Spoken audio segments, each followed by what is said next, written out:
Admiral Zexthera stood on the bridge of the Imperial Dreadnought Sovereign's Wrath, watching the blue-green marble of Earth grow larger on the main display. The planet looked peaceful from this distance, its white clouds swirling lazily across continents that seemed insignificant compared to the vast empire he served. Behind his ship, a fleet of 300 vessels waited in formation, their dark hulls bristling with weapons that had conquered 1,000 worlds. The Galactic Empire had stood for over 10,000 years, stretching across 73 star systems and ruling over 47 different species. Each world that joined the Empire did so after witnessing the overwhelming power of the Imperial fleet. Some surrendered immediately upon seeing the ships in their sky. Others required a demonstration of force. A few needed to watch their cities burn before they understood their place in the new order. Humans would be no different. At least, that's what the Imperial High Command believed. "Sir, we're receiving a transmission from the planet," reported Lieutenant Korth, his scaled fingers dancing over the communication console. The reptilian officer's yellow eyes gleamed with anticipation. This was always his favorite part of a conquest, the moment when the primitives realized their fate. "Let me hear their desperate pleas," Admiral Zexthera said with amusement. His own species, the Draxini, had joined the Empire willingly after seeing what happened to those who resisted. Smart creatures, the Draxini. These humans would learn the same lesson soon enough. The transmission crackled to life, and a human face appeared on the screen. The being looked unremarkable, soft pink skin, small eyes, no natural weapons or armor. Its hair was graying, and it wore what appeared to be a simple uniform. When it spoke, its voice was calm and measured. "This is Admiral Sarah Chin of the United Earth Defense Force, speaking to the unknown fleet currently approaching our system. You have entered sovereign human space without permission or invitation. I am authorized to give you this one warning: turn your ships around and leave immediately. This is your only chance." The bridge fell silent for a moment before erupting in laughter. Even the normally disciplined crew couldn't contain themselves. Admiral Zexthera's mandibles clicked together in what passed for a chuckle among his kind. "Did this creature just threaten us?" he asked, wiping a tear from his compound eyes. "Lieutenant, how many ships does our intelligence report they have?" Korth consulted his data pad. "According to our scouts, sir, they have perhaps 50 vessels total. All primitive fusion-powered craft with basic projectile weapons. No energy shields, no quantum drives, no plasma cannons. Their most advanced ship appears to be barely capable of faster-than-light travel. 50 ships against 300, the Admiral mused. And they issue warnings to us." He activated the return communication channel. "Human Admiral Chen, this is Admiral Zexthera of the Galactic Empire. You have exactly 1 hour to surrender unconditionally. Lower your shields, disable your weapons, and prepare to accept Imperial occupation. Resist, and your world burns." The human's expression didn't change. No fear, no panic, no desperate bargaining. Just that same calm, measured look. "Admiral Zexthera, you seem to misunderstand the situation. We are not asking you to leave. We are telling you. This is your final warning." The transmission ended abruptly. Admiral Zexthera stared at the blank screen, his amusement fading to annoyance. In all his campaigns across the galaxy, no species had ever shown such audacity. Even the warlike Karath had at least acknowledged the power disparity before choosing to fight. These humans seemed genuinely convinced they could challenge the Empire. "Sir," called out Commander Vex from the tactical station. "Long-range sensors are detecting movement from the human homeworld. It appears they're launching ships." "How many?" the Admiral asked, settling back into his command chair. At least now they would see some proper fear as the humans realized the futility of their position. "Difficult to say, sir. They're using some kind of stealth technology we haven't encountered before. I'm reading energy signatures, but I can't get clear visual confirmation of hull configurations or numbers." Admiral Zexthera frowned. Stealth technology was a mark of an advanced civilization. The Galactic Empire itself had only perfected such systems in the last 2,000 years. How could these primitive humans possess such capabilities? Probably just censor shadows from their planets and moons, he decided. Begin the advance. Battle Formation Omega-7. We'll show them what real power looks like. The Imperial fleet moved forward like a dark wave across space. 300 vessels, each one larger than anything in the human fleet according to intelligence reports. The smallest Imperial frigate carried more firepower than the humans' largest dreadnought. The Empire had refined the art of conquest over millennia, and they had never met their match. As they crossed into the inner system, Admiral Zexthera felt the familiar satisfaction of a campaign about to reach its inevitable conclusion. The humans would see the fleet and realize their mistake. They would beg for mercy, perhaps offering tribute or promising to serve the Empire faithfully. It always ended the same way. "Sir," Commander Vex called out, his voice tight with confusion. "I'm reading massive energy buildups throughout the system. Not just from Earth, but from the other planets as well. Mars, Jupiter's moons, the asteroid belt, it's like the entire system is preparing for war." "Impossible," the Admiral snorted. "Our intelligence clearly showed they only had settlements on their homeworld and a few mining operations. They can't have militarized an entire star system." "The readings don't lie, sir. I'm detecting thousands of energy signatures now. Whatever stealth system they're using is starting to fail under the power requirements." Admiral Zexthera studied the tactical display as red dots began appearing throughout the system. At first, there were dozens. Then, hundreds. Then, thousands. Each dot represented a potential threat, and the numbers kept climbing. "This must be an error," he said, but his voice lacked conviction. "Run a full diagnostic on all sensor systems." "Diagnostics complete, sir. All systems functioning normally." Commander Vex's voice dropped to a whisper. "Sir, I'm now reading over 10,000 individual craft. And they're all moving toward us." The bridge fell silent except for the hum of the ship systems. 10,000 ships? That was more than the entire Imperial fleet. More than any single species in the galaxy possessed. It was impossible. "Visual confirmation," the Admiral ordered. "I want to see these supposed ships." The main screen shifted to show the space ahead of them. At first, there was nothing but stars and the distant glow of the human sun. Then, one by one, ships began to materialize out of the void. Sleek vessels that seemed to bend light around them, massive dreadnoughts that dwarfed even the Imperial flagship, small fighters that moved in perfect formation like schools of metallic fish. They kept appearing. And appearing. And appearing. "Dear gods," Lieutenant Korth breathed, his scales turning pale. "How many are there?" "Current count is approaching 15,000, sir," Commander Vex reported. "And still climbing." Admiral Zexthera felt something he hadn't experienced in decades of conquest, genuine fear. This wasn't possible. No species could hide such a massive fleet. The Empire's intelligence networks were the best in the galaxy. How had they missed something this enormous? A new transmission came through, and Admiral Chen's face appeared on the screen once again. Behind her, Admiral Zexthera could see what appeared to be a massive command center bustling with activity. Hundreds of humans worked at stations that displayed tactical information he couldn't begin to interpret. "Admiral Zexthera," Chen said in that same calm voice. "You now have visual confirmation of what you're facing. I'm going to explain this once more, in terms even your Empire can understand. Humanity has been preparing for this day for over 2 centuries. We have watched your Empire spread across the galaxy, conquering and enslaving every species you encounter. We have studied your tactics, your technology, your weaknesses. And we have prepared accordingly." The display behind her shifted to show a map of the galaxy with the Galactic Empire highlighted in red. But there were other areas marked as well, regions the Empire had never successfully conquered, dead zones where their fleets had simply vanished without a trace. "You see, Admiral, you're not the first Empire to believe yourselves the masters of the galaxy. There have been others. Older ones. Stronger ones. And we helped destroy them all." Admiral Zexthera's blood ran cold. The dead zones.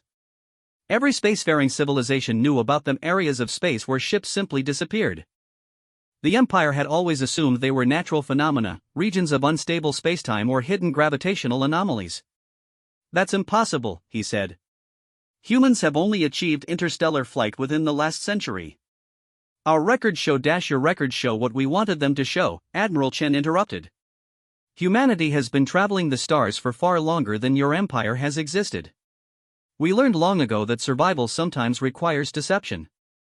We have been the shadows between the stars, the whispers in the void, the reason why empires rise only to fall mysteriously when they grow too confident. The tactical display updated again, showing the true scope of the human fleet. 20,000 ships now, arranged in formations that spoke of centuries of military development. Ship designs that incorporated technology from dozens of different civilizations, all perfected and improved upon. But why reveal yourselves now? Admiral Zexthera asked, his military mind struggling to process the implications. If you've remained hidden for so long, why expose your hand? Admiral Chan's expression grew cold. Because your empire made a fatal mistake. 3 months ago, your forces attacked the colony world of New Geneva. A peaceful settlement of human refugees who had fled from a war zone. They posed no threat to you, offered no resistance, sent out no distress calls. You killed them simply because they were in your path of conquest. She paused, and, for the first time, emotion crept into her voice. Raw, controlled fury that spoke of depths the Admiral couldn't comprehend. Those refugees were under our protection. When you murdered them, you committed an act of war against humanity. And, now, Admiral Zexthera, you will learn why no empire lasts forever in this galaxy. The transmission ended, and the human fleet began to move. Admiral Zexthera watched in growing horror as 20,000 ships arranged themselves into attack formations with a precision that spoke of centuries of practice. Each group moved with perfect coordination, every vessel knowing its exact role in what was about to unfold. Sir, Commander Vex called out, his voice cracking. What are your orders? The Admiral stared at the tactical display, watching as his 300 ships were completely surrounded by an enemy force that outnumbered them 67-1. For the first time in his career, he had no idea what to do. Sir? Commander Vex repeated. Admiral Zexthera closed his eyes and tried to think. The Empire had protocols for retreat, but those assumed you could outrun your enemy. These human ships moved with a grace and speed that suggested technology far beyond anything in the Imperial arsenal. They had protocols for negotiation, but what could they offer to beings who had apparently been manipulating galactic politics for millennia? Open a channel, he said finally. All frequencies. Maximum power. Channel open, sir. This is Admiral Zexthera of the Galactic Empire to all human vessels. I request a parley. Terms of surrender. For long minutes, there was no response. The human fleet continued its inexorable advance, weapons charging, fighters launching from carrier vessels that seemed to materialize from nowhere. Just when the Admiral thought his request had been ignored, Admiral Chen's voice came through the speakers. Surrender is no longer an option, Admiral. You had your warning. You chose to ignore it. Now you will face the consequences of threatening humanity. Please, Admiral Zexthera said, and hated himself for the desperation in his voice. My crew, they're just following orders. They didn't know neither did the children on New Geneva, Admiral Chen replied. Your empire has spread across the galaxy like a plague, destroying everything in its path. Today, that ends. But, your crews will be given a choice. Stand down, abandon your ships, and they will be allowed to live as prisoners of war. Refuse, and they share your fate. Admiral Zexthera looked around his bridge at the faces of beings he had served with for years.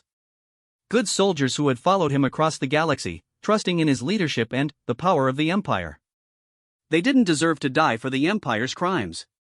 All ships, he broadcast to his fleet. Stand down. Lower shields, power down weapons, and prepare for boarding. Anyone who resists will be considered an enemy combatant. Some ships complied immediately. Others hesitated, their commanders unable to believe they were surrendering to a species they had thought primitive just hours before. A few refused outright, their captains choosing to fight rather than accept defeat. The human fleet responded with surgical precision. Ships that surrendered were surrounded by boarding craft that appeared like ghosts out of the void. Ships that refused to comply were targeted by weapons that simply erased them from existence, no explosions, no debris, just empty space where Imperial vessels had been moments before. Admiral Zexthera watched his flagship being approached by a human boarding craft unlike anything he had ever seen. It moved without visible propulsion, its hull seeming to phase in and out of normal space. As it docked with his ship, he realized that everything he thought he knew about the galaxy had been wrong. The Empire had always believed they were the apex predators of space, the ultimate evolution of military might. they had conquered species after species, building their power on the ruins of 1,000 civilizations. But they had never encountered humanity, not the real humanity. They had faced the mask, the carefully constructed image of a primitive species taking its first tentative steps into space. Now they were meeting the truth behind that mask. And Admiral Zexthera realized that the Galactic Empire's reign of terror was about to come to an end. The boarding craft sealed against his hull with a sound like breaking glass, and Admiral Zexthera heard his ship's security systems scream warnings about unknown technology interfacing with their systems. Whatever the humans used, it was beyond his understanding. His bridge doors opened, and humans in armor that seemed to be made of living shadow stepped through. They moved with the confidence of beings who had done this many times before, their weapons trained on his crew with practiced precision.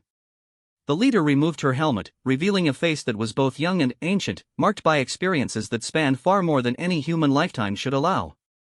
When she spoke, her voice carried the weight of centuries. "Admiral Zexthera, you are now a prisoner of the Human Defense Coalition. Your empire's crimes against sentient life have been catalogued and judged. The sentence has been carried out." "What sentence?" he asked, though part of him already knew the answer. "The dissolution of the Galactic Empire," she said simply. "Even as we speak, human fleets are moving against every Imperial stronghold in the galaxy. Your supply lines have been severed, your communication networks disabled, your military command structure eliminated. The Empire you served no longer exists." Admiral Zexthera felt his legs give out, and he collapsed into his command chair. In the space of a few hours, everything he had believed about the galaxy had been shattered. The empire that had seemed eternal, unshakable, was simply gone. "How?" he whispered. The human woman studied him with eyes that held depths he couldn't fathom. "Because we learned something your empire never did, Admiral. We learned that true strength doesn't come from conquest or domination. It comes from patience, preparation, and knowing when to strike. Your empire made the mistake of believing that might makes right. Today, you learned that there is always someone mightier." As Admiral Zexthera was led away from his bridge, he caught one last glimpse of the tactical display. Where once his fleet had been, there was now only empty space. The human ships had vanished as completely as they had appeared, leaving no trace that they had ever been there. Somewhere in the distance, he could see Earth continuing its lazy rotation around its star, blue and peaceful and utterly unchanged by the events that had just reshaped the galaxy forever. The Imperial Council chambers on Draxaprime had never witnessed such chaos. Emperor Thaxmor sat rigid on his crystalline throne, his forearms trembling with rage as reports flooded in from across the galaxy. Each transmission brought worse news than the last. "The Third Fleet has gone silent, Your Magnificence," reported General Crix, his usually steady voice cracking under the strain. "Last transmission indicated they were under attack by unknown forces near the Altair system." "The Fourth and Seventh Fleets as well, my lord," added Admiral Nexvara, her insectoid features pale with shock. "Communications cut off mid-battle. No survivors detected." Emperor Thaxmor rose from his throne, his massive form casting shadows across the assembled military leaders. At over 3 meters tall, with natural armor plating that had turned aside assassins' blades for 3 centuries, he was the embodiment of imperial power. Yet today, that power seemed as fragile as glass. 15 fleets, he said, his voice carrying the weight of absolute authority. 15 of our finest battle groups, destroyed or captured in the span of 6 hours. How is this possible? The council members exchanged nervous glances. None of them had an answer that wouldn't sound like madness. How could they explain that a supposedly primitive species had somehow orchestrated the largest military catastrophe in imperial history? "Your Magnificence," ventured Chancellor Yextia, the ancient Zolonian's tentacles writhing with anxiety. "Perhaps we should consider the possibility that our intelligence regarding the humans was incomplete." The Emperor's yellow eyes fixed on the Chancellor with a stare that had reduced stronger beings to trembling wrecks. "Incomplete? Our intelligence network spans 73 star systems. We have spies in every major civilization, monitoring stations throughout known space. How could they miss an entire human military machine?" Before the Chancellor could respond, the massive doors to the council chamber burst open. Captain Vorthan stumbled in, his usually immaculate uniform torn and scorched, his face bearing the haunted expression of a being who had seen the impossible. "Your Magnificence," he gasped, falling to his knees before the throne. "I bring word from the Kepler front. The 8th Imperial Armada, it's gone. Emperor Thaxmore descended the steps of his throne slowly, each footfall echoing through the silent chamber. Gone? Elaborate, Captain. Vorthan's voice shook as he spoke. We were conducting a routine patrol when they appeared out of nowhere. Ships unlike anything in our databases. They moved like living things, my lord. No visible weapons, no energy signatures our sensors could identify. They just existed in space around us. The Emperor grabbed the captain by the collar, lifting the smaller being off the ground with one massive arm. You're telling me that phantom ships destroyed 300 vessels? Not destroyed, my lord, Vorthan whispered. Captured. Every single one. The humans, they had technology that simply shut down our ships. Engines died, weapons powered down, even life support failed. Then, their boarding craft came. We couldn't fight them. Our weapons passed right through their armor like it wasn't there. Emperor Thaxmore released the captain, who collapsed back to the stone floor. Around the chamber, the assembled leaders struggled to process what they were hearing. An empire that had dominated the galaxy for 10 millennia was being dismantled by beings they had considered barely worthy of notice. Bring me Director Zashtal, the Emperor commanded. I want to know everything about these humans. Everything our intelligence services have gathered, no matter how insignificant. Within minutes, the Empire's chief intelligence officer materialized in the chamber via holographic projection from his secure facility 3 systems away. Director Zashtal was a being of pure thought, his original physical form long since abandoned in favor of existence as living information. His voice resonated from speakers throughout the chamber. Your Magnificence, I have been analyzing all available data on the human species. The results are disturbing. Show me, the Emperor demanded. The air above the council table shimmered and formed into a 3-dimensional map of the galaxy. Imperial territory was highlighted in red, showing the vast expanse of their domain. Other known civilizations appeared as smaller colored regions scattered throughout space. This is what we believe to be the true structure of galactic civilization, Director Zashtal explained. The Empire controls 37% of inhabited space, with various minor species occupying the remainder. But, observe what happens when I overlay recent intelligence. The map shifted, and new regions appeared in blue. At first, they seemed small and scattered, but, as more data was added, a pattern emerged. The blue regions were everywhere: hidden bases in asteroid fields, secret facilities in supposedly empty systems, concealed installations on planets thought to be uninhabited. The humans have been lying to us for centuries, Director Zashtal continued. What we believe to be a young species confined to a single star system is actually a galaxy-spanning civilization that has been operating in complete secrecy. General Crix leaned forward, studying the display. That's impossible. We've monitored their communications, observed their technology development. They only achieved faster-than-light travel 50 years ago. That's what they wanted us to believe, the director replied. But, examine this data carefully. Every major imperial expansion over the last 1,000 years has encountered mysterious resistance at certain points. Fleets that vanished in empty space, supply lines that failed for unknown reasons, rebellions that seemed to organize themselves with impossible coordination. The map zoomed in on specific regions where imperial expansion had stalled or failed. In each case, the setbacks had been attributed to natural phenomena, equipment failures, or local resistance movements. But, when viewed as a whole, the pattern was unmistakable. The humans have been fighting us for centuries, Emperor Thaxmore said slowly, the realization hitting him like a physical blow. Every failed campaign, every mysterious loss, they were behind it all. It appears so, Your Magnificence. They have been conducting a shadow war against imperial expansion while maintaining the facade of a primitive civilization. Their actual technological capabilities appear to be centuries ahead of our own. Chancellor Yextia's tentacles had gone completely still, a sign of extreme distress among his species. But, why reveal themselves now? If they had such power, why not destroy us long ago? Director Zashtal's projection flickered as he accessed new information streams. I believe the trigger was the attack on New Geneva 3 months ago.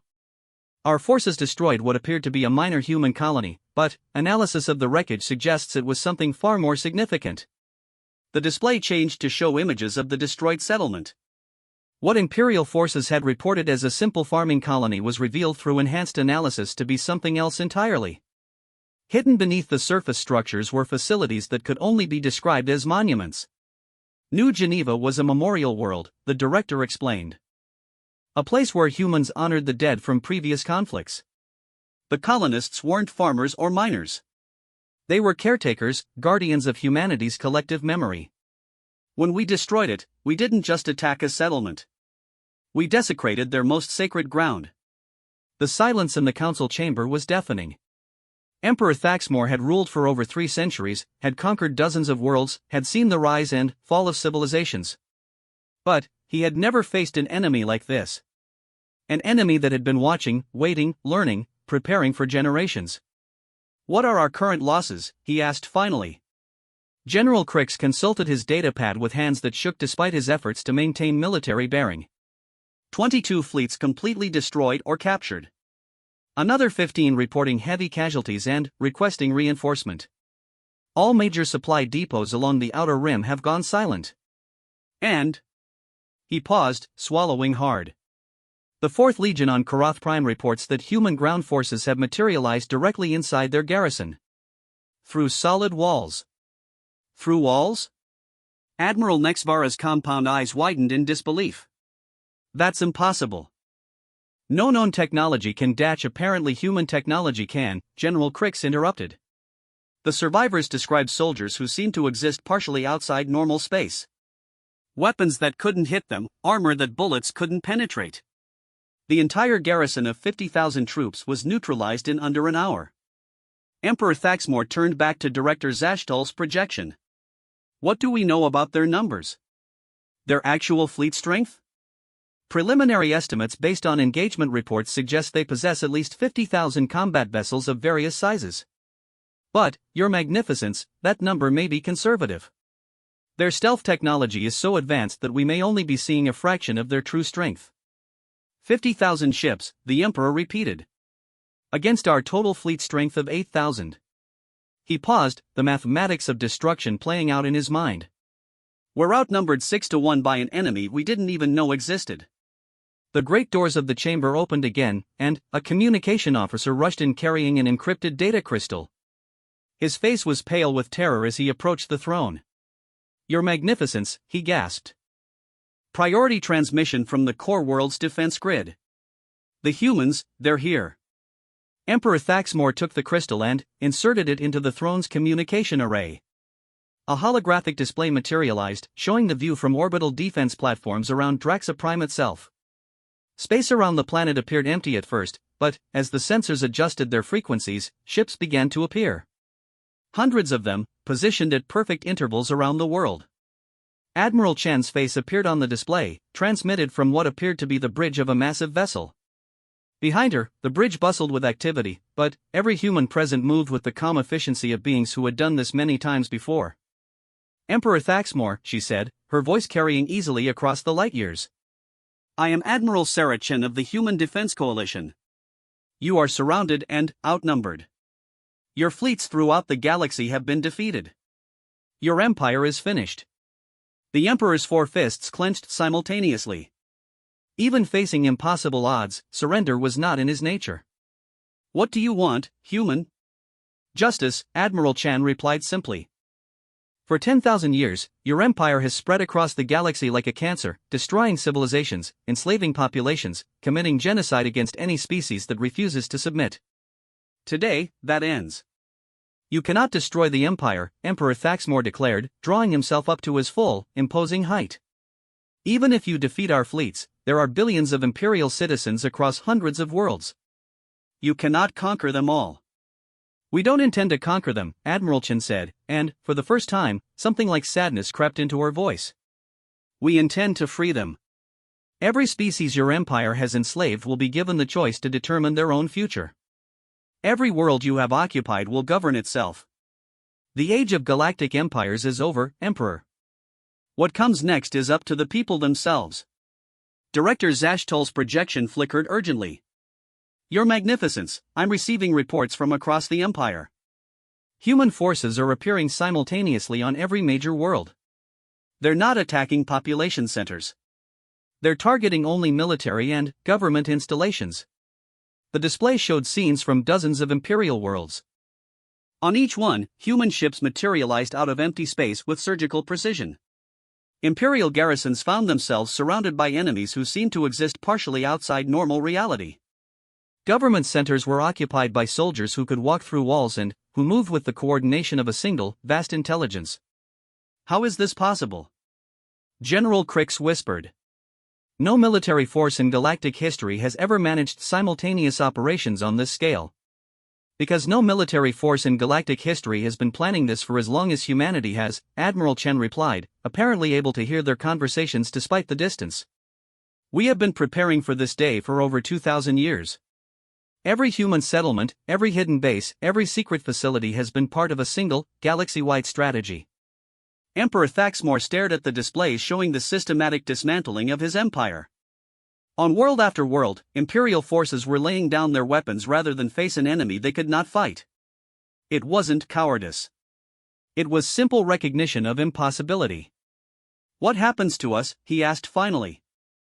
To the Imperial leadership? You will stand trial, Admiral Chen said. Not before human courts, but before representatives of every species you have wronged. Every enslaved population, every destroyed civilization, every conquered world will have a voice in determining your fate. The Emperor's yellow eyes blazed with fury. I am the sovereign ruler of the Galactic Empire. I answer to no one. Your empire no longer exists, Admiral Chen replied calmly. As of this moment, every Imperial world has been liberated. Every fleet has been defeated or captured. Every center of Imperial power has fallen. You are the Emperor of nothing but this room, and even that will change momentarily. The lights in the council chamber flickered and went out. When they returned, human soldiers stood at every entrance. They had appeared without sound, without warning, as if they had simply materialized from the shadows themselves. Emperor Thaxmore reached for the ceremonial sword at his side, but his hand passed through the weapon as if it were made of light. He tried again, but the sword remained intangible, unreachable. Your weapons have been temporarily phased out of normal space, one of the human soldiers explained. You cannot harm us, and we have no desire to harm you. Please come with us peacefully. And, if I refuse, the Emperor demanded. The human soldier's expression didn't change. Then, you will come with us anyway. The only choice you have is whether you retain your dignity in the process. As the Emperor and his council were escorted from the chamber that had been the heart of galactic government for millennia, he caught sight of the great throne where he had ruled with absolute power for 3 centuries. It looked smaller now, less imposing. Just a chair made of carved stone and crystal, as empty and meaningless as the empire it had symbolized. Outside the palace windows, he could see human ships hanging in the sky above Draxaprime's capital city. They cast no shadows, made no sound, but their presence was undeniable. The population below was emerging from their homes and workplaces to stare up at the vessels that had appeared from nowhere to end an empire. Emperor Thaxmore had conquered dozens of worlds in his lifetime. He had seen populations kneel before imperial power, had watched civilizations crumble before the might of his fleets. But he had never seen anything like what was happening now. The humans weren't conquering. They were simply replacing. One order of existence was ending, and another was beginning. As he was led aboard a human transport vessel that seemed to exist partially outside normal space, Emperor Thaxmore realized that his empire hadn't been destroyed by superior military force.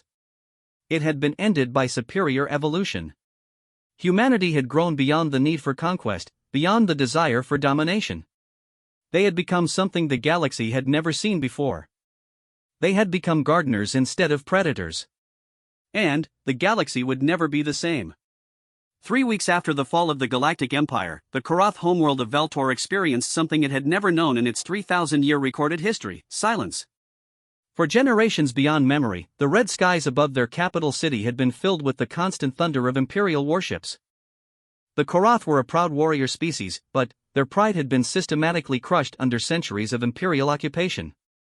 Their weapons had been confiscated, their leaders executed, their culture suppressed in favor of Imperial doctrine. Now, as war leader Grixstar stood on the balcony of what had once been the Imperial Governor's palace, he watched human ships moving through the atmosphere with movements so graceful they seemed more like living creatures than machines. There was no thunder, no display of overwhelming force. The humans simply existed in the space above their world, quiet and watchful. They said we could choose, said tactician Velnara, joining him at the railing. Her scarred face bore the marks of 20 years fighting Imperial occupation forces in the mountains. After all this time under the Empire, they're asking us what we want. Grickstar's clawed hands gripped the metal railing. His species had evolved from apex predators, and every instinct screamed that this was a trap. No species gave up conquered territory voluntarily. No victorious army simply handed power back to the defeated. What we want, he repeated slowly. When was the last time anyone asked the Korath what we wanted? Before Velnara could answer, a human appeared on the balcony behind them. Not walked, not climbed, not flew. Simply appeared, as if stepping through an invisible doorway.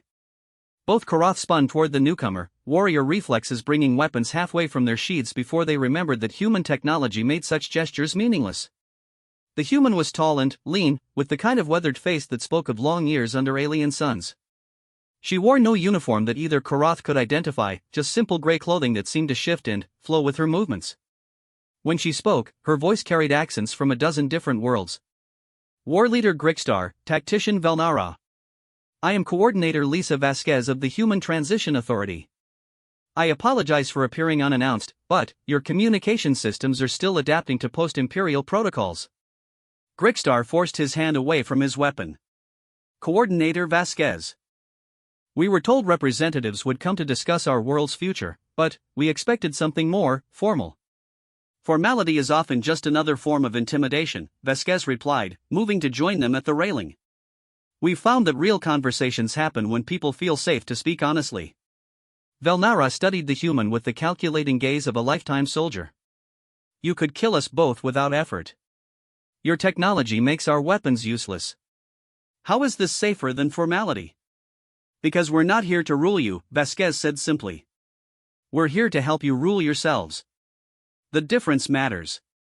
Below them, the capital city of Valtor was slowly coming to life in ways it hadn't for generations. Korath citizens were emerging from buildings they had been forbidden to enter, gathering in squares where assembly had been banned, speaking in their native language after decades of being forced to use imperial standard. The Empire controlled your world for 800 years, Vasquez continued. That's nearly 40 generations of your people who never knew freedom. We understand that the concept might feel foreign, even frightening. Not frightening, Grickstar growled. Impossible. Every species that has tried to resist imperial rule has been crushed. Every rebellion has ended in mass executions. Why should we believe you're different? Vasquez pulled a small device from her pocket and activated it. The air above their hands shimmered and formed into a three-dimensional map of the galaxy. But this wasn't the familiar imperial map with its neat red boundaries and conquered territories. This was something entirely different. This is the galaxy as it exists today, she explained. Every world that was part of the Empire has been liberated.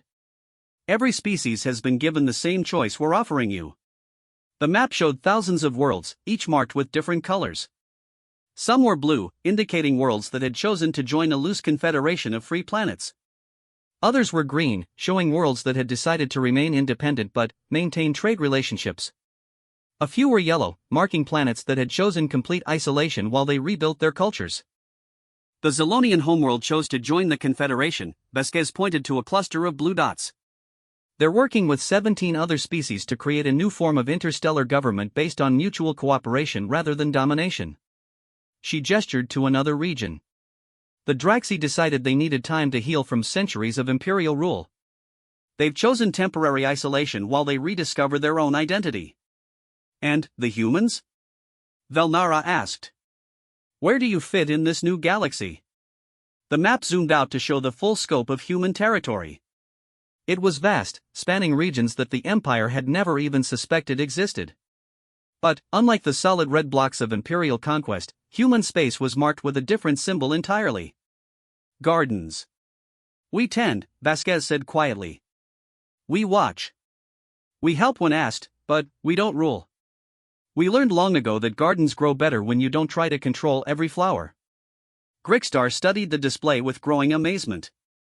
The scope of human civilization was staggering. They had territories in regions of space the Empire had thought empty, bases in systems that supposedly contained no habitable worlds. But, more surprising than their reach was their restraint. You could control everything, he said slowly. Your technology is centuries beyond anyone else's. Your numbers seem limitless.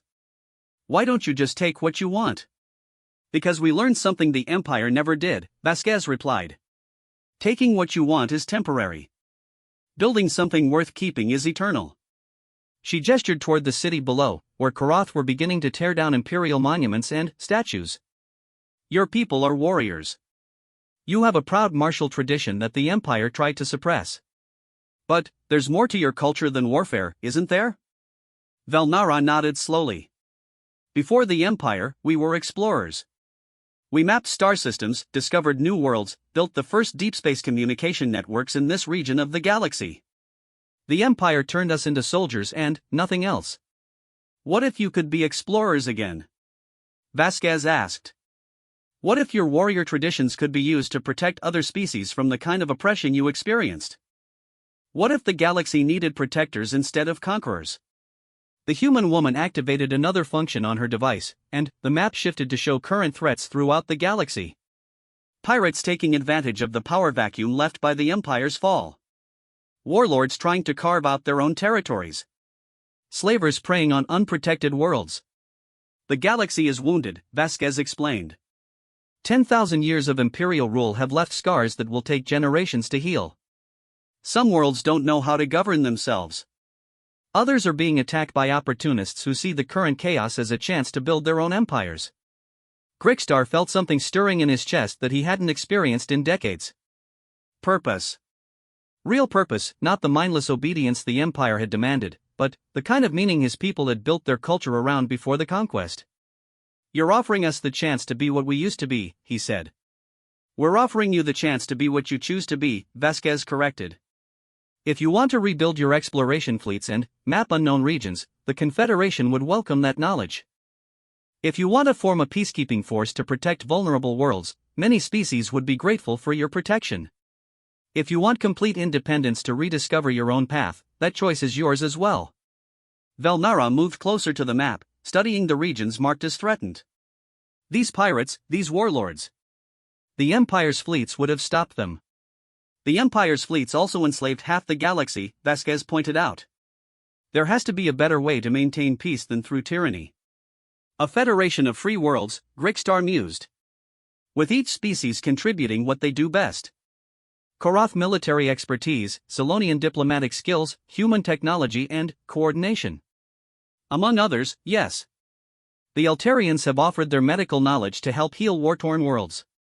The crystalline beings of Zirion want to share their unique approach to interstellar communication. Even some former Imperial species have chosen to join, bringing their own skills to the collective effort. The conversation was interrupted by a commotion in the street below. A crowd of Karath had gathered around one of the human vehicles, but their posture was curious rather than hostile. As the three beings on the balcony watched, human personnel emerged from the vehicle carrying what appeared to be historical artifacts. The Imperial forces destroyed most records of pre-conquest Karath culture, Vasquez explained, noticing their interest. But humans have been collecting and preserving cultural artifacts from conquered worlds for centuries. We're returning what we can. Velnara's eyes widened as she recognized objects in the human's hands. Ancient star charts that her grandfather had told her stories about. Ceremonial weapons from the age of exploration. Art pieces that had been thought lost forever. You saved our history, she whispered. We saved everyone's history, Vasquez replied. Every species the Empire conquered, every culture they tried to destroy. We knew that someday there would be a chance to give it back. Below in the street, Karath elders were examining the returned artifacts with tears in their eyes. Younger Karath, born under Imperial rule, were seeing symbols of their heritage for the first time. The crowd was growing as word spread, and the atmosphere was one of wonder rather than the suspicious hostility that had marked so many first meetings between species.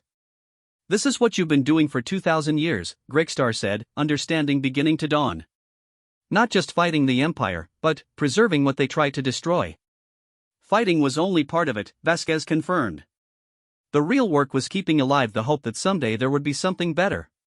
Every hidden archive, every preserved artifact, every rescued population was an investment in a future we might never live to see. She gestured toward the human ships in the sky. Most of the beings crewing those vessels have never known anything but this mission. Their parents and grandparents and great-grandparents all worked toward this moment. When we revealed ourselves to the galaxy, we weren't just ending an empire. We were beginning the project that thousands of generations of humans had died to make possible. The weight of that sacrifice hung in the air between them. Grickstar had commanded troops in dozens of battles, had seen soldiers die for causes both noble and pointless. But he had never encountered anything like this.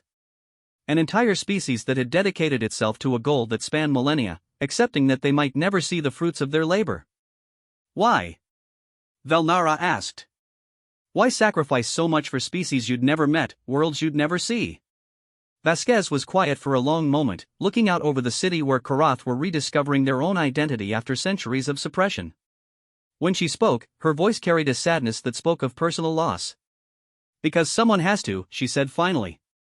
In every era, in every galaxy, there comes a moment when someone has to choose between what's easy and what's right. The Empire chose easy. Conquest, domination, control through fear. It worked for 10,000 years. She turned to face them both, and Grickstar could see depths in her eyes that spoke of experiences no human lifetime should contain. But easy solutions create hard problems. Every enslaved world was a wound in the fabric of civilization. Every destroyed culture was a loss that made the galaxy a little darker. Someone had to choose the hard path. Someone had to believe that the galaxy could be something better than a pyramid of suffering with the strongest at the top.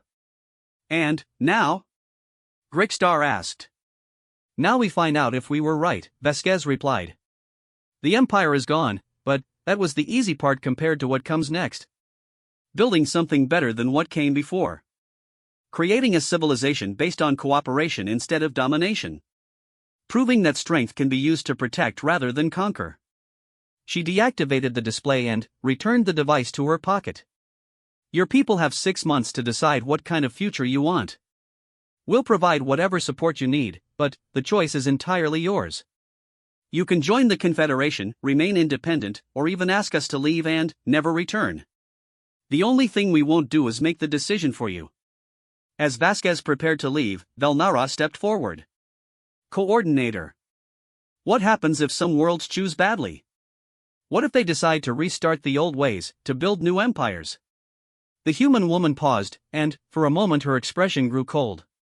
Then, they'll learn that gardens require gardeners, she said quietly. We gave the Galactic Empire one warning. We would prefer never to give another. After Vasquez disappeared with the same casual disregard for physics that had brought her, Grickstar and Velnara stood in silence, processing everything they had learned. The galaxy had changed in ways that neither of them could fully comprehend, and their world stood at a crossroads that would determine the fate of their species for generations to come. What do you think our people will choose? Velnara asked finally.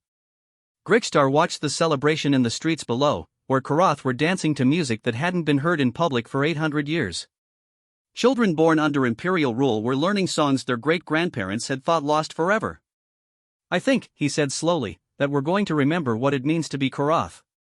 And, once we do that, the choice will be obvious. In the distance, human ships continued their silent patrol of Vulture's skies, patient as eternal guardians watching over a garden that was just beginning to bloom. 1 year after the fall of the Galactic Empire, the First Galactic Assembly convened on a world that had never existed in any Imperial star chart. New Geneva stood where the original colony had been destroyed, but this was no mere reconstruction. The humans had built something unprecedented, a world designed specifically for diplomacy, where every species could feel welcome and no single culture dominated. Ambassador Threnka of the Altarian Republic stood at the observation deck of the assembly station, watching as ships from across the galaxy arrived for the historic gathering. Each vessel was different, reflecting the unique aesthetic and technological approaches of its builders. Some moved through space with the mechanical precision of machines, others flowed like living organisms, and a few seemed to exist partially outside normal reality. Remarkable, said Minister Gexval of the newly formed Karath Protection Force, joining the crystalline Altarian at the viewport. 6 months ago, most of these species had never spoken to each other. Now they're coming together to chart the future of galactic civilization. Threnka's body pulsed with colors indicating contemplation. As a being made of living crystal, her thoughts were visible to those who knew how to read them. Not all of them wanted to come, she observed. The Draxini delegation only agreed after the humans personally guaranteed their safety. Can you blame them? Minister Gexval asked. They were the Empire's most loyal servants for 3,000 years. Many species still see them as the enemy. Through the vast transparent walls of the observation deck, they could see the approaching Draxini vessel. Unlike the ornate Imperial designs that had once carried their kind, this ship was simple and functional, bearing no weapons and flying under a flag that marked it as seeking peaceful dialogue. The humans made it clear that past loyalties wouldn't determine future possibilities, Threnka said. Every species gets the chance to choose who they want to become. The conversation was interrupted by a familiar sensation, the subtle shift in reality that announced a human presence. Both ambassadors turned to find Admiral Sarah Chin approaching, though neither had seen her arrive. After a year of working with humans, most galactic diplomats had learned to accept their casual disregard for conventional physics. Ambassador Threnka, Minister Gexval, Admiral Chin said, inclining her head respectfully. I wanted to thank you both personally for helping to organize this gathering. Getting 417 different species to agree on anything is no small feat. 418, Minister Gexval corrected. The Zirian Collective sent a representative at the last minute. Apparently, they decided that isolation was less attractive than they'd originally thought. Admiral Chan's expression brightened. That's excellent news. The collective's communication technology could revolutionize how we maintain contact across galactic distances.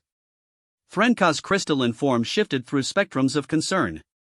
Admiral, there are rumors that not all the former Imperial leadership was content with the trial verdicts. Some speak of revenge, of rebuilding what was lost. Former Emperor Thaxmore and his inner circle were tried fairly and sentenced according to galactic consensus, Admiral Chen replied. Those who accepted responsibility for their crimes are serving appropriate sentences. Those who didn't. She paused, her expression growing distant. They're no longer in a position to threaten anyone. The implications of that statement hung in the air. In the year since the Empire's fall, several attempts had been made to restart Imperial control. All had failed swiftly and quietly, with the would-be tyrants simply disappearing from existence. The galaxy was learning that while humans could be patient and forgiving, they had very little tolerance for threats to the peace they had worked so hard to establish. What's the agenda for today's session? Minister Gexval asked, changing the subject to safer ground. 3 main topics, Admiral Chen replied, consulting a device that seemed to be made of crystallized light. First, establishing the framework for the Galactic Cooperation Council, how decisions will be made, how disputes will be resolved, how new species will be welcomed into the community. She gestured toward a group of ships arriving from the galaxy's core regions. Second, addressing the humanitarian crisis in the former Imperial heartland. Billions of beings who were completely dependent on Imperial infrastructure are struggling to adapt to self-governance. They need support, but not control. And the third topic? Threnka asked, though her changing colors suggested she already suspected the answer. The future of humanity's role in galactic affairs, Admiral Chen said quietly.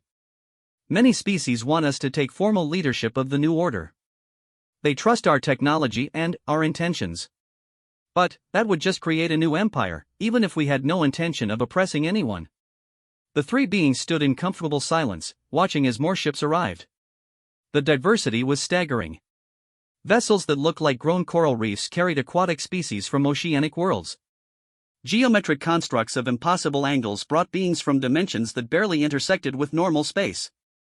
Even ship designs that incorporated living wood and growing metals showed the creative potential of species freed from Imperial standardization. How many species are you aware of in total? Minister Gexval asked. Our current estimates suggest there are over 2,000 sentient species in this galaxy alone, Admiral Chen replied. The Empire only knew about a few hundred. Most intelligent life learned to hide rather than risk conquest. Threnka pulsed with amazement. 2,000 species. And the Empire thought they had conquered the galaxy with control of less than 50. Arrogance was always their greatest weakness, Admiral Chen observed. They assumed that what they could see was all that existed. We've spent the last year making contact with hidden civilizations, letting them know it's safe to reveal themselves. A soft chime echoed through the station, indicating that the assembly session was about to begin. The three diplomats made their way to the main chamber, a vast spherical space where representatives could participate regardless of their physical form or environmental needs. Some species required high-pressure water environments, others needed reduced gravity or specific atmospheric compositions. Human technology had made it possible for all of them to interact safely. At the center of the sphere, a holographic display showed the current state of the galaxy. Worlds were color-coded based on their chosen governmental systems. Democratic federations, enlightened monarchies, collective consciousnesses, even a few worlds that had chosen to be governed by sophisticated artificial intelligences. The diversity was both inspiring and chaotic. "Welcome," Admiral Chen said, her voice somehow reaching every being in the chamber despite the variety of hearing mechanisms represented. 1 year ago, the Galactic Empire fell. Today, we decide what takes its place. A Koroth delegate stood, his scarred features marking him as one of the veterans who had fought Imperial occupation for decades. "Admiral Chen, my people have voted to join this new confederation. We offer our military expertise to protect species that cannot defend themselves. But, we have conditions." "Speak freely, War Leader Grigstar," Admiral Chen replied. "We will not serve as enforcers for a new empire, no matter how benevolent. Our weapons will protect the innocent, but we will not conquer in anyone's name. The galaxy has seen enough conquest." A murmur of approval ran through the chamber. The Koroth decision was being watched carefully by dozens of warrior species who had similar concerns about their role in the new order. "Noted and agreed," Admiral Chen said. "The Confederation has no interest in conquest. Protection and aid, yes. Dominion over others, never." A Zolonian delegate raised a tentacled arm. "What safeguards exist to prevent the Confederation itself from becoming imperial? History shows that all governments eventually seek to expand their power." "An excellent question, Chancellor Yextia," Admiral Chen replied. "Which brings us to humanity's proposal for our own future role." The chamber fell silent. This was the moment many had been waiting for. Humanity possessed technology that made them effectively omnipotent by galactic standards. Their fleets could appear anywhere instantly, their weapons could erase entire star systems, their intelligence networks spanned regions of space that others didn't even know existed. What they chose to do with that power would determine the shape of galactic civilization for millennia to come. The Human Defense Coalition hereby formally withdraws from all positions of political authority in the new galactic order, Admiral Chen announced. "We will not serve as leaders, governors, or decision-makers for any species other than our own." The silence that followed was deafening. Several delegates began speaking at once, their various languages creating a cacophony of confusion and concern.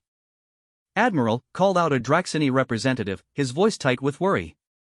"Without human guidance, how can we ensure that the mistakes of the past are not repeated? What prevents new tyrants from arising?" Admiral Chen gestured, and the holographic display changed to show human territories throughout the galaxy. But, instead of the unified empire many had expected, it revealed something entirely different. Human space was divided into thousands of small enclaves, each one positioned strategically near vulnerable systems or important trade routes. "We will not govern," she said, "but we will watch. Think of us as gardeners. We don't control how plants grow, but we remove the weeds that would choke out new life." The display zoomed in on one of the human enclaves, revealing it to be not a military base but something resembling a research station combined with a cultural center. "These facilities serve 3 functions," Admiral Chen explained. "First, they monitor for emerging threats, pirates, warlords, anyone attempting to recreate Imperial-style conquest. Second, they provide aid and expertise to any world that requests it. Third, they preserve and study the cultures of the galaxy, ensuring that no knowledge is ever lost again." Ambassador Threnka's colors shifted to indicate understanding. "You're creating a network of guardians rather than governors."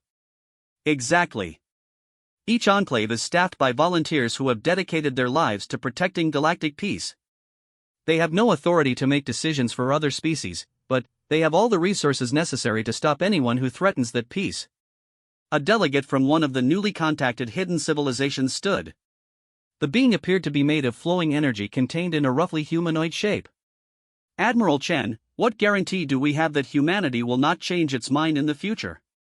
Power corrupts all species eventually." Admiral Chen was quiet for a long moment, and, when she spoke, her voice carried a weight that spoke of personal experience spanning far more than any human lifetime should allow. Because we've already been where you fear we might go, she said finally. Humanity didn't start as the species you see today. Millions of years ago, we were exactly what you fear, a conquering race that spread across the galaxy, imposing our will on anyone weaker than ourselves. The revelation sent shockwaves through the chamber. Several delegates demanded immediate explanation, while others began calculating the implications of humanity being far older than anyone had suspected. We built an empire that lasted for over 1,000,000 years, Admiral Chen continued. We thought we were bringing order to chaos, civilization to barbarians. We told ourselves that conquest was justified because we were superior. And, eventually, our empire fell, as all empires do. But, before it fell, we learned what our arrogance had cost the galaxy. The holographic display changed to show ancient star charts, regions of space that were now empty but had once teemed with life. These were civilizations we destroyed in the name of progress. Species we drove to extinction because they refused to conform to our vision of order. Worlds we rendered uninhabitable because their inhabitants dared to resist. The chamber was completely silent now. Every delegate was processing the implications of what they were hearing. When our empire finally collapsed under its own weight, the survivors made a choice, Admiral Chen said. We could try to rebuild our power, or we could dedicate ourselves to ensuring that no other species ever made our mistakes. We chose redemption through service. She gestured toward the human enclaves on the display. Every human in these facilities is descended from the species that once conquered the galaxy. We carry the genetic memory of what we were, and the absolute determination never to become that again. Our greatest fear isn't that someone else will threaten our power. Our greatest fear is that we might once again become the threat. Minister Gexval leaned forward. The hidden archives, the preserved cultures, the patient watching while the empire grew, you've been atoning for your own past. For 2,000,000 years, Admiral Chen confirmed.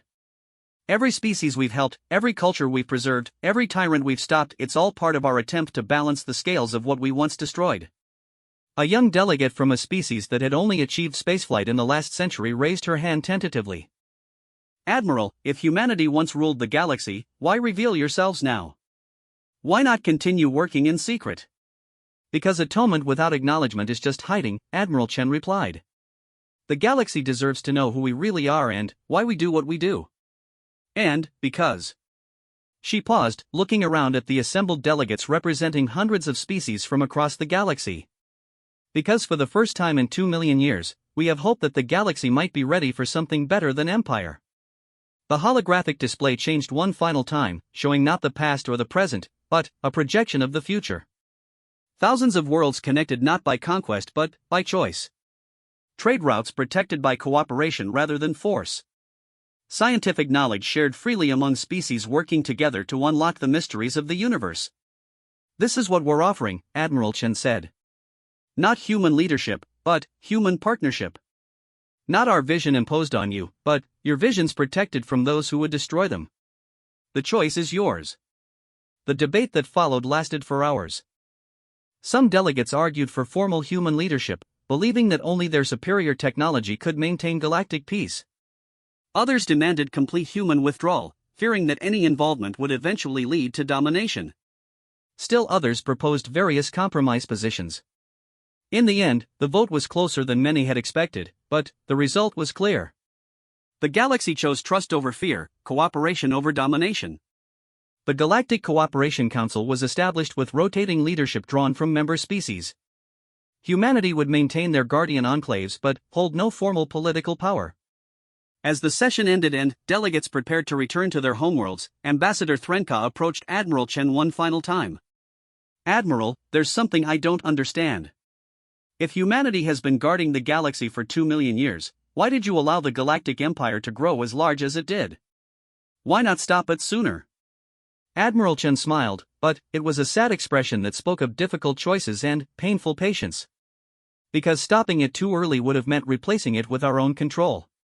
The galaxy had to learn the lesson for itself. Every species that suffered under imperial rule now understands the true cost of tyranny. That knowledge will make them stronger guardians of their own freedom than we ever could have been. She gestured toward the vast viewport where ships from hundreds of worlds were beginning their journeys home. Today, the galaxy chose its own path forward. Not because we forced them to, but because they learned enough from their mistakes to make the right choice. That's worth waiting 2 million years to see. As the human admiral walked away, Frenka watched the last of the ships disappear into hyperspace, carrying news of the galaxy's decision to every corner of known space. For the first time in millions of years, the galaxy was truly free. And, watching over it all, patient as gardeners tending an infinite garden, humanity kept their eternal vigil. The age of empires was over. The age of cooperation had begun.